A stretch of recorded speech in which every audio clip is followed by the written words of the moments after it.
ಎಲ್ರಿಗೂ ನಮಸ್ಕಾರ.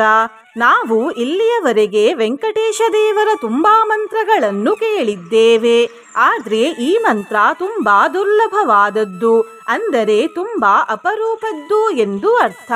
ಈ ಮಂತ್ರದ ಹೆಸರು ಶ್ರೀ ವೆಂಕಟೇಶ ತೂಣಕಂ. ಈ ಮಂತ್ರ ಅಷ್ಟು ಸುಲಭವಾಗಿ ಎಲ್ಲೂ ಸಿಗುವುದಿಲ್ಲ. ತುಂಬಾ ಹುಡುಕಿದ ನಂತರ ಈ ಮಂತ್ರ ಸಿಕ್ಕಿರುವುದು. ಈ ಮಂತ್ರವನ್ನು ಭಕ್ತಿ ಮತ್ತು ನಂಬಿಕೆಯಿಂದ ಪೂರ್ತಿ 108 ಬಾರಿ ಕೇಳಿದ್ರೆ, ದುಷ್ಟಶಕ್ತಿಗಳಿಂದ ಸಮಸ್ಯೆಯಾಗುತ್ತಿದ್ದರೆ ಅದು ಪರಿಹಾರವಾಗ್ತದೆ. ಜೀವನದಲ್ಲಿ ಯಾವುದೇ ರೀತಿಯ ಸಮಸ್ಯೆ ಇದ್ರೂ ಅದು ತುಂಬಾ ಬೇಗ ನಾಶವಾಗ್ತದೆ. ಇಷ್ಟೇ ಅಲ್ಲದೆ ಆ ಸಮಸ್ಯೆ ಪುನಃ ಬರುವುದಿಲ್ಲ, ಪಾಪನಾಶವಾಗುತ್ತದೆ. ಶನಿದಶೆಯಿಂದ ಬಂದ ಸಮಸ್ಯೆಗಳು ದೂರವಾಗುತ್ತವೆ ಮತ್ತು ನಾನಾ ರತ್ನಭೂಷಣವನ್ನು ಖರೀದಿಸುವ ಯೋಗ್ಯತೆ ಬರ್ತದೆ. ನಿನ್ನೆ ನಾನು ಕೇಳಿದ ಪ್ರಶ್ನೆ, ಅನ್ನಪೂರ್ಣಿ ದೇವಿ ಮೊದಲು ಎಲ್ಲಿ ಪ್ರತ್ಯಕ್ಷರಾದರು ಎಂದು. ಈ ಪ್ರಶ್ನೆಗೆ ಸರಿ ಉತ್ತರ ಸಿ, ಕಾಶಿಯಲ್ಲಿ. ಸರಿ ಉತ್ತರ ಕೊಟ್ಟವರಲ್ಲಿ ಒಬ್ಬರ ಹೆಸರು ಶೋಭಾ ಶೆಟ್ಟಿ. ಶೋಭಾ ಅವರೇ ಭಕ್ತಿ ಮಾಡುವುದನ್ನು ಬಿಡಬೇಡಿ ಅಂತ ಹೇಳ್ತಾ ಇವತ್ತಿನ ಪ್ರಶ್ನೆಯನ್ನು ನೋಡುವ. ತೂಣಕ ಏನು? ಎ, ಜೋಡುಪದ, ಬಿ, ಸಂಧಿ, ಸಿ, ಸಮಾಸ, ಡಿ, ಛಂದಸ್ಸು. ಈ ಪ್ರಶ್ನೆಗೆ ಸರಿಯುತ್ತರ ಕೊಟ್ಟವರಲ್ಲಿ ಒಬ್ಬರ ಹೆಸರನ್ನು ನಾಳಿನ ವಿಡಿಯೋದಲ್ಲಿ ಹೇಳ್ತೇನೆ. ಬನ್ನಿ ಈಗ ಈ ಶಕ್ತಿಶಾಲಿ ಶ್ರೀ ವೆಂಕಟೇಶ ತೂಣಕಂ ಮಂತ್ರವನ್ನು 108 ಬಾರಿ ಭಕ್ತಿಯಿಂದ ಕೇಳುವ. ಅದಕ್ಕಿಂತ ಮುಂಚೆ ಓಂ ನಮೋ ವೆಂಕಟೇಶಾಯ ಎಂದು ಕಮೆಂಟ್ ಮಾಡಿ. ಚಾನಲಿಗೆ ಹೊಸಬ್ರಾಗಿದ್ರೆ ಚಾನಲನ್ನು ಸಬ್ಸ್ಕ್ರೈಬ್ ಮಾಡಿ, ಹತ್ರ ಇರುವ ಬೆಲ್ ಬಟನ್ ಪ್ರೆಸ್ ಮಾಡಿ, ಆಲ್ ಅನ್ನುವ ಆಪ್ಷನ್ ಅನ್ನು ಸೆಲೆಕ್ಟ್ ಮಾಡಿ. ನೀವು ಆನ್ಲೈನಿಂದ ದೀಪವನ್ನು ಖರೀದಿಸಲು ಇಚ್ಛಿಸಿದರೆ ಈ ವಿಡಿಯೋದಲ್ಲಿ ಟ್ಯಾಗ್ ಮಾಡಿದ ದೀಪವನ್ನು ಖರೀದಿಸಬಹುದು. ವಜ್ರ ಶಂಖ ಬಾಣ ಚಾಪ ಚಿನ್ನಿತಾಂಗ್ರಿ ಪಂಕಜಂ ನರ್ತಿತಾಯುತಾರುಣಾಗ್ರ್ಯ ನಿಸ್ಸರತ್ ಪ್ರಭಾಕುಲಂ. ಓಂ ನಮೋ ವೆಂಕಟೇಶಾಯ. ವಜ್ರ ಶಂಖ ಬಾಣ ಚಾಪ ಚಿನ್ನಿತಾಂಗ್ರಿ ಪಂಕಜಂ ನರ್ತಿತಾಯುತಾರುಣಾಗ್ರ್ಯ ನಿಸ್ಸರತ್ ಪ್ರಭಾಕುಲಂ. ಓಂ ನಮೋ ವೆಂಕಟೇಶಾಯ. ವಜ್ರ ಶಂಖ ಬಾಣ ಚಾಪ ಚಿನ್ನಿತಾಂಗ್ರಿ ಪಂಕಜಂ ನರ್ತಿತಾಯುತಾರುಣಾಗ್ರ್ಯ ನಿಸ್ಸರತ್ ಪ್ರಭಾಕುಲಂ. ಓಂ ನಮೋ ವೆಂಕಟೇಶಾಯ. ವಜ್ರ ಶಂಖ ಬಾಣ ಚಾಪ ಚಿನ್ನಿತಾಂಗ್ರಿ ಪಂಕಜಂ ನರ್ತಿತಾಯುತಾರುಣಾಗ್ರ್ಯ ನಿಸ್ಸರತ್ ಪ್ರಭಾಕುಲಂ. ಓಂ ನಮೋ ವೆಂಕಟೇಶಾಯ. ವಜ್ರ ಶಂಖ ಬಾಣ ಚಾಪ ಚಿನ್ನಿತಾಂಗ್ರಿ ಪಂಕಜಂ ನರ್ತಿತಾಯುತಾರುಣಾಗ್ರ್ಯ ನಿಸ್ಸರತ್ ಪ್ರಭಾಕುಲಂ. ಓಂ ನಮೋ ವೆಂಕಟೇಶಾಯ. ವಜ್ರ ಶಂಖ ಬಾಣ ಚಾಪ ಚಿನ್ನಿತಾಂಗ್ರಿ ಪಂಕಜಂ ನರ್ತಿತಾಯುತಾರುಣಾಗ್ರ್ಯ ನಿಸ್ಸರತ್ ಪ್ರಭಾಕುಲಂ. ಓಂ ನಮೋ ವೆಂಕಟೇಶಾಯ. ವಜ್ರ ಶಂಖ ಬಾಣ ಚಾಪ ಚಿನ್ನಿತಾಂಗ್ರಿ ಪಂಕಜಂ ನರ್ತಿತಾಯುತಾರುಣಾಗ್ರ್ಯ ನಿಸ್ಸರತ್ ಪ್ರಭಾಕುಲಂ. ಓಂ ನಮೋ ವೆಂಕಟೇಶಾಯ. ವಜ್ರ ಶಂಖ ಬಾಣ ಚಾಪ ಚಿನ್ನಿತಾಂಗ್ರಿ ಪಂಕಜಂ ನರ್ತಿತಾಯುತಾರುಣಾಗ್ರ್ಯ ನಿಸ್ಸರತ್ ಪ್ರಭಾಕುಲಂ. ಓಂ ನಮೋ ವೆಂಕಟೇಶಾಯ. ವಜ್ರ ಶಂಖ ಬಾಣ ಚಾಪ ಚಿನ್ನಿತಾಂಗ್ರಿ ಪಂಕಜಂ ನರ್ತಿತಾಯುತಾರುಣಾಗ್ರ್ಯ ನಿಸ್ಸರತ್ ಪ್ರಭಾಕುಲಂ. ಓಂ ನಮೋ ವೆಂಕಟೇಶಾಯ. ವಜ್ರ ಶಂಖ ಬಾಣ ಚಾಪ ಚಿನ್ನಿತಾಂಗ್ರಿ ಪಂಕಜಂ ನರ್ತಿತಾಯುತಾರುಣಾಗ್ರ್ಯ ನಿಸ್ಸರತ್ ಪ್ರಭಾಕುಲಂ. ಓಂ ನಮೋ ವೆಂಕಟೇಶಾಯ. वज्रशङ्खबाणचापचिह्निताङ्घ्रिपङ्कजम् नर्तितायुतारुणाग्र्यनिस्सरत्प्रभाकुलम् ॐ नमो वेङ्कटेशाय। वज्रशङ्खबाणचापचिह्निताङ्घ्रिपङ्कजम् नर्तितायुतारुणाग्र्यनिस्सरत्प्रभाकुलम् ॐ नमो वेङ्कटेशाय। वज्रशङ्खबाणचापचिह्निताङ्घ्रिपङ्कजम् नर्तितायुतारुणाग्र्यनिस्सरत्प्रभाकुलम् ॐ नमो वेङ्कटेशाय। वज्रशङ्खबाणचापचिह्निताङ्घ्रिपङ्कजम् नर्तितायुतारुणाग्र्यनिस्सरत्प्रभाकुलम् ॐ नमो वेङ्कटेशाय। वज्रशङ्खबाणचापचिह्निताङ्घ्रिपङ्कजम् नर्तितायुतारुणाग्र्यनिस्सरत्प्रभाकुलम् ॐ नमो वेङ्कटेशाय। वज्रशङ्खबाणचापचिह्निताङ्घ्रिपङ्कजम् नर्तितायुतारुणाग्र्यनिस्सरत्प्रभाकुलम् ॐ नमो वेङ्कटेशाय। वज्रशङ्खबाणचापचिह्निताङ्घ्रिपङ्कजम् नर्तितायुतारुणाग्र्यनिस्सरत्प्रभाकुलम् ॐ नमो वेङ्कटेशाय। वज्रशङ्खबाणचापचिह्निताङ्घ्रिपङ्कजम् नर्तितायुतारुणाग्र्यनिस्सरत्प्रभाकुलम् ॐ नमो वेङ्कटेशाय।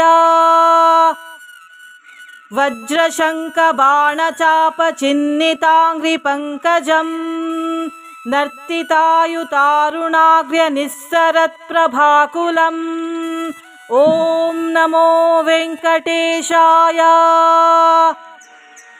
वज्रशङ्खबाणचापचिह्निताङ्घ्रिपङ्कजम् नर्तितायुतारुणाग्र्यनिस्सरत्प्रभाकुलम् ॐ नमो वेङ्कटेशाय।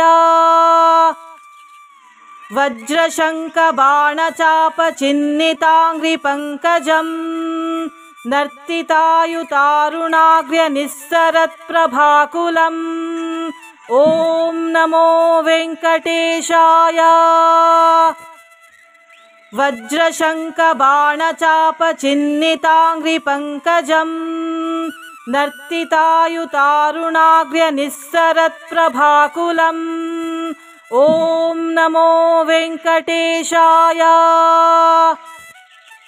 वज्रशङ्खबाणचापचिह्निताङ्घ्रिपङ्कजम् नर्तितायुतारुणाग्र्यनिस्सरत्प्रभाकुलम् ॐ नमो वेङ्कटेशाय।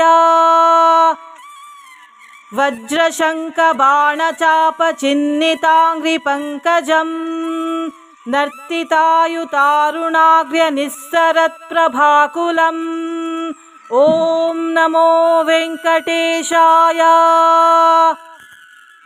वज्रशङ्खबाणचापचिह्निताङ्घ्रिपङ्कजम् नर्तितायुतारुणाग्र्यनिस्सरत्प्रभाकुलम् ॐ नमो वेङ्कटेशाय।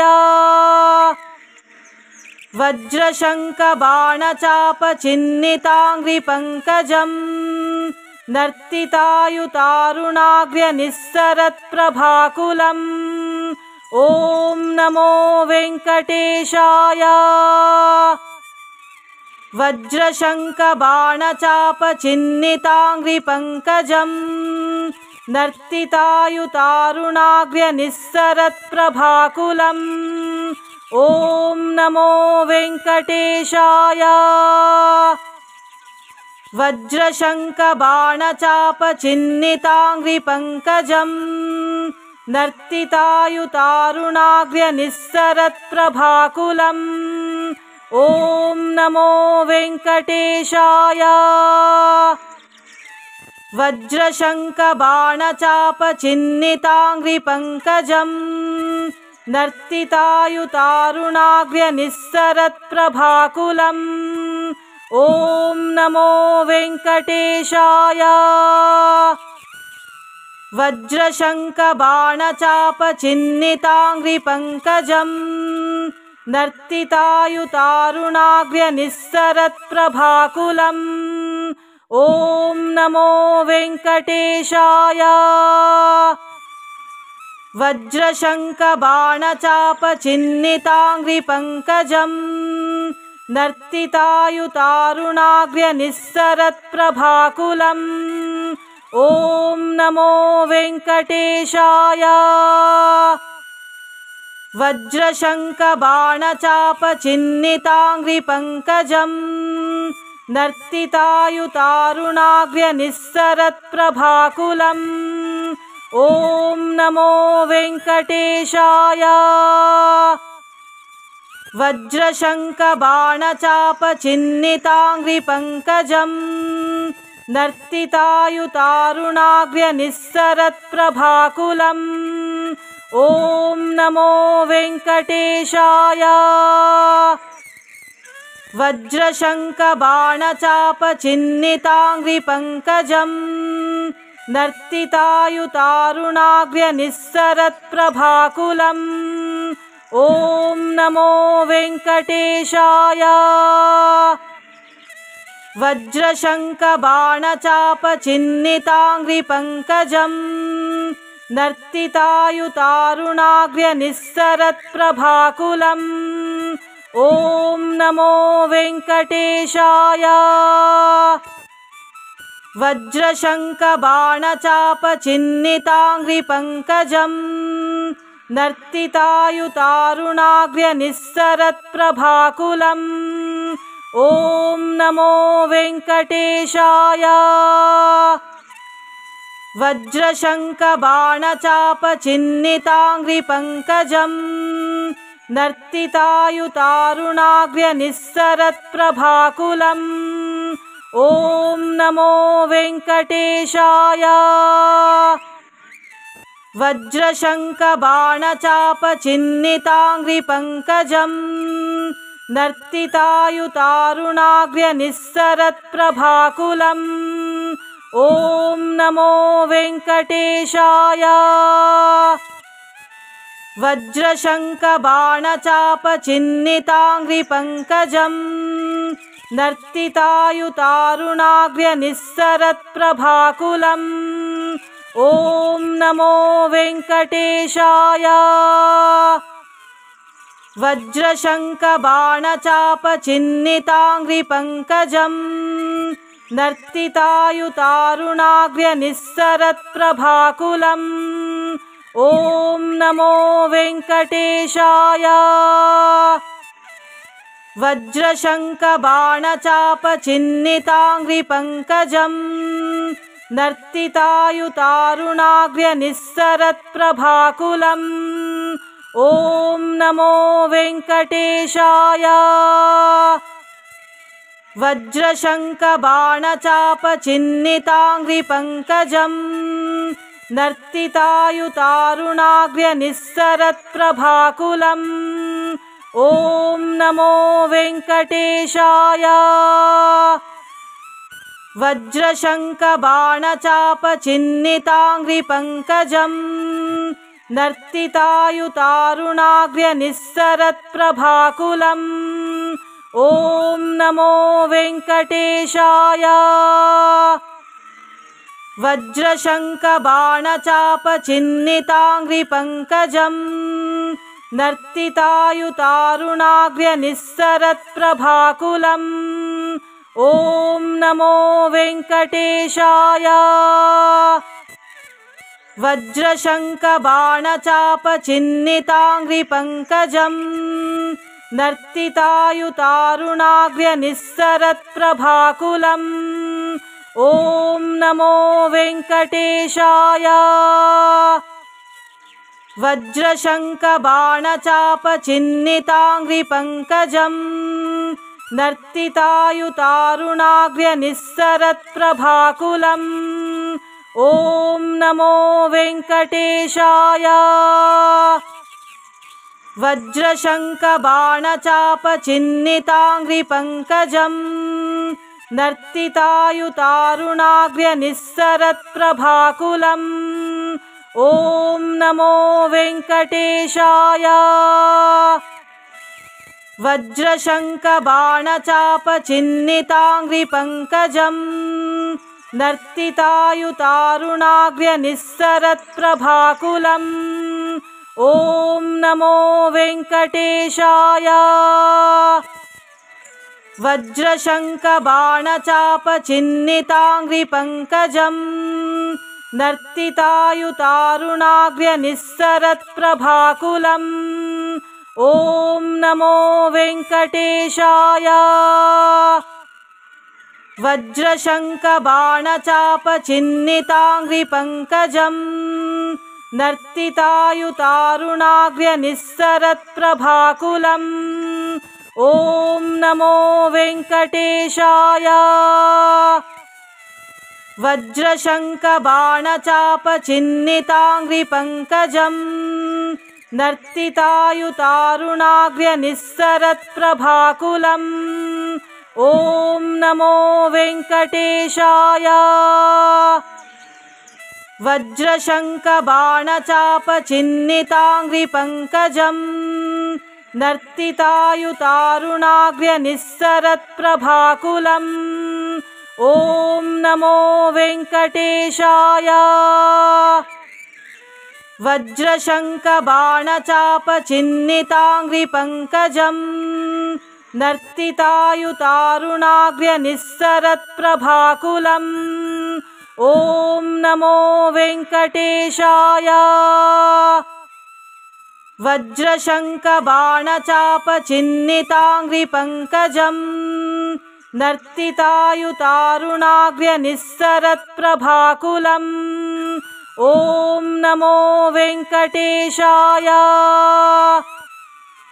वज्रशङ्खबाणचापचिह्निताङ्घ्रिपङ्कजं नर्तितायुतारुणाग्र्यनिस्सरत्प्रभाकुलम् ॐ नमो वेङ्कटेशाय। वज्रशङ्खबाणचापचिह्निताङ्घ्रिपङ्कजं नर्तितायुतारुणाग्र्यनिस्सरत्प्रभाकुलम् ॐ नमो वेङ्कटेशाय। वज्रशङ्खबाणचापचिह्निताङ्घ्रिपङ्कजं नर्तितायुतारुणाग्र्यनिस्सरत्प्रभाकुलम् ॐ नमो वेङ्कटेशाय।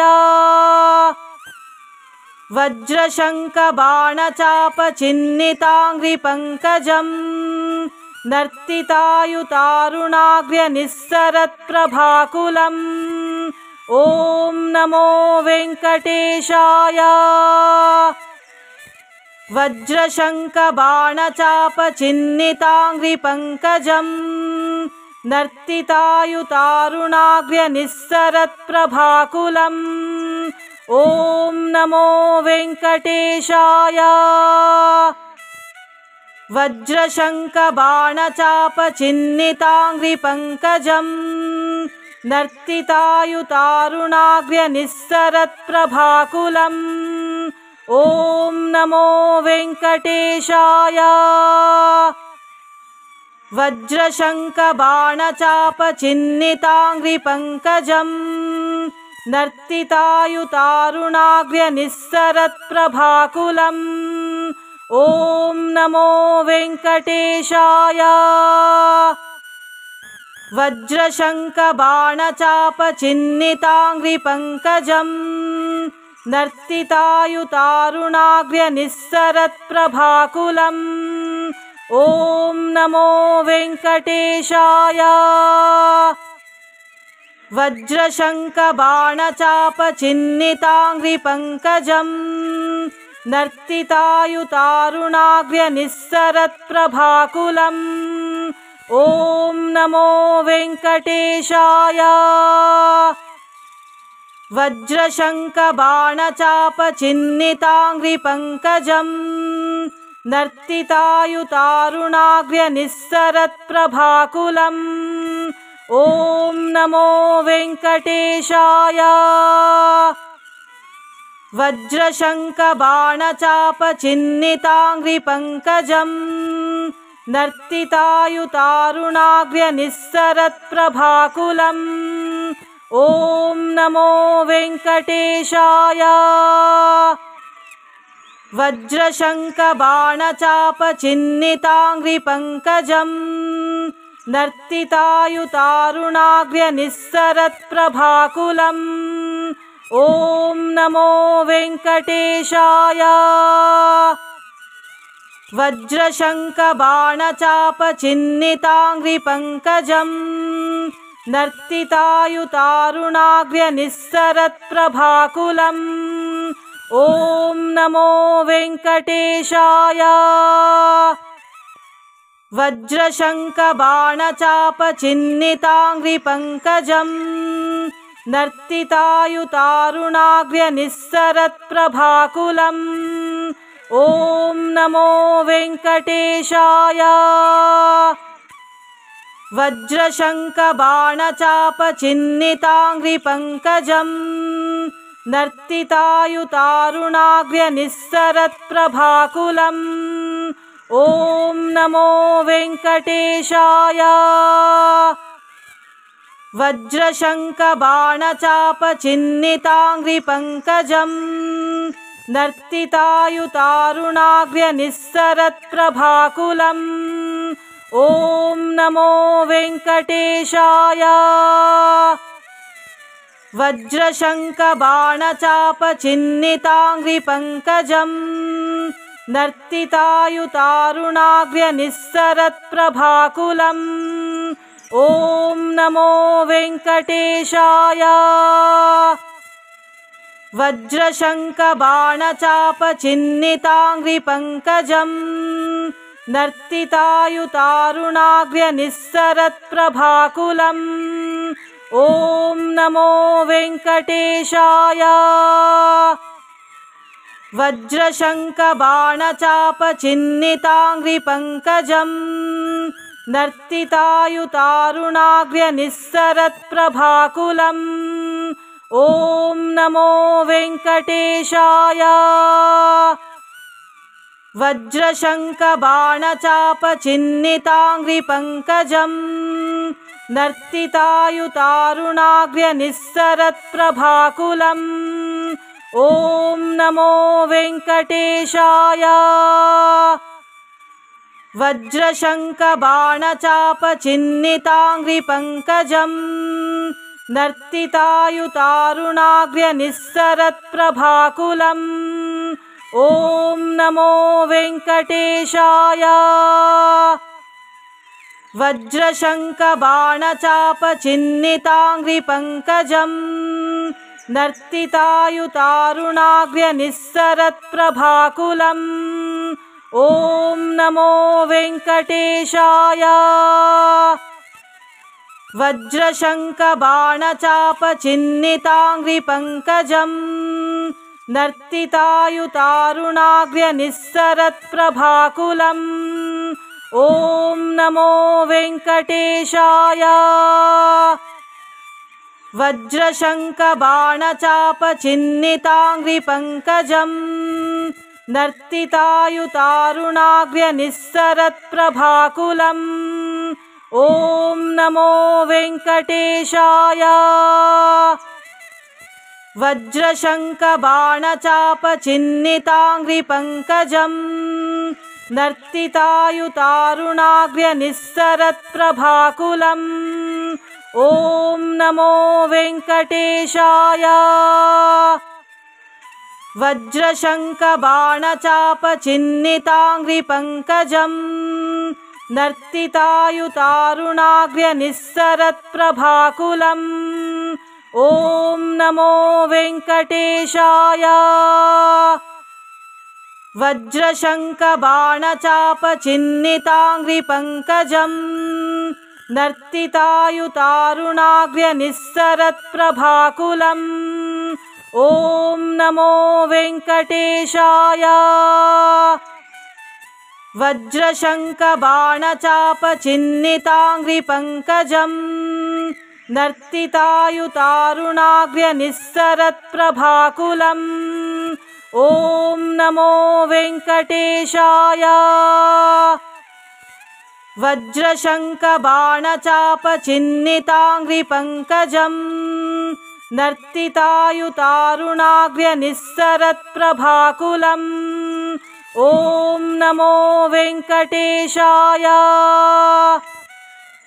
वज्रशङ्खबाणचापचिह्निताङ्घ्रिपङ्कजम् नर्तितायुतारुणाग्र्यनिस्सरत्प्रभाकुलम् ॐ नमो वेङ्कटेशाय। वज्रशङ्खबाणचापचिह्निताङ्घ्रिपङ्कजम् नर्तितायुतारुणाग्र्यनिस्सरत्प्रभाकुलम् ॐ नमो वेङ्कटेशाय। वज्रशङ्खबाणचापचिह्निताङ्घ्रिपङ्कजम् नर्तितायुतारुणाग्र्यनिस्सरत्प्रभाकुलम् ॐ नमो वेङ्कटेशाय।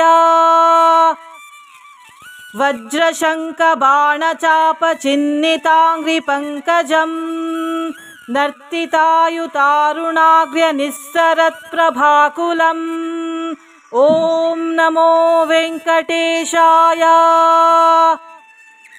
वज्रशङ्खबाणचापचिह्निताङ्घ्रिपङ्कजम् नर्तितायुतारुणाग्र्यनिस्सरत्प्रभाकुलम् ॐ नमो वेङ्कटेशाय। वज्रशङ्खबाणचापचिह्निताङ्घ्रिपङ्कजम् नर्तितायुतारुणाग्र्यनिस्सरत्प्रभाकुलम् ॐ नमो वेङ्कटेशाय। वज्रशङ्खबाणचापचिह्निताङ्घ्रिपङ्कजम् नर्तितायुतारुणाग्र्यनिस्सरत्प्रभाकुलम् ॐ नमो वेङ्कटेशाय। वज्रशङ्खबाणचापचिह्निताङ्घ्रिपङ्कजम् नर्तितायुतारुणाग्र्यनिस्सरत्प्रभाकुलम् ॐ नमो वेङ्कटेशाय। वज्रशङ्खबाणचापचिह्निताङ्घ्रिपङ्कजम् नर्तितायुतारुणाग्र्यनिस्सरत्प्रभाकुलम् ॐ नमो वेङ्कटेशाय। वज्रशङ्खबाणचापचिह्निताङ्घ्रिपङ्कजम् नर्तितायुतारुणाग्र्यनिस्सरत्प्रभाकुलम् ॐ नमो वेङ्कटेशाय। वज्रशङ्खबाणचापचिह्निताङ्घ्रिपङ्कजम् नर्तितायुतारुणाग्र्यनिस्सरत्प्रभाकुलम् ॐ नमो वेङ्कटेशाय। वज्रशङ्खबाणचापचिह्निताङ्घ्रिपङ्कजम् नर्तितायुतारुणाग्र्यनिस्सरत्प्रभाकुलम् ॐ नमो वेङ्कटेशाय। वज्रशङ्खबाणचापचिह्निताङ्घ्रिपङ्कजम् नर्तितायुतारुणाग्र्यनिस्सरत्प्रभाकुलम् ॐ नमो वेङ्कटेशाय। वज्रशङ्खबाणचापचिह्निताङ्घ्रिपङ्कजम् नर्तितायुतारुणाग्र्यनिस्सरत्प्रभाकुलम् ॐ नमो वेङ्कटेशाय। वज्रशङ्खबाणचापचिह्निताङ्घ्रिपङ्कजम् नर्तितायुतारुणाग्र्यनिस्सरत्प्रभाकुलम् ॐ नमो वेङ्कटेशाय। वज्रशङ्खबाणचापचिह्निताङ्घ्रिपङ्कजम् नर्तितायुतारुणाग्र्यनिस्सरत्प्रभाकुलम्। ॐ नमो वेङ्कटेशाय। वज्रशङ्खबाणचापचिह्निताङ्घ्रिपङ्कजम् नर्तितायुतारुणाग्र्यनिस्सरत्प्रभाकुलम्। ॐ नमो वेङ्कटेशाय। वज्रशङ्खबाणचापचिह्निताङ्घ्रिपङ्कजम् नर्तितायुतारुणाग्र्यनिस्सरत्प्रभाकुलम्।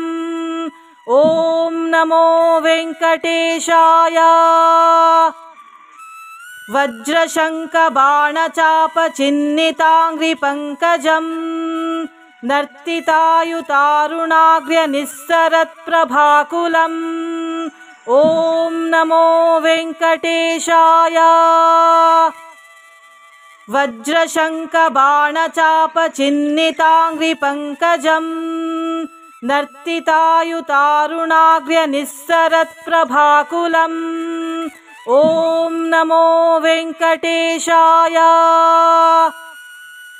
वज्रशङ्खबाणचापचिह्निताङ्घ्रिपङ्कजम् नर्तितायुतारुणाग्र्यनिस्सरत्प्रभाकुलम्। ॐ नमो वेङ्कटेशाय। वज्रशङ्खबाणचापचिह्निताङ्घ्रिपङ्कजम् नर्तितायुतारुणाग्र्यनिस्सरत्प्रभाकुलम्। ॐ नमो वेङ्कटेशाय। वज्रशङ्खबाणचापचिह्निताङ्घ्रिपङ्कजम् नर्तितायुतारुणाग्र्यनिस्सरत्प्रभाकुलम्। ॐ नमो वेङ्कटेशाय।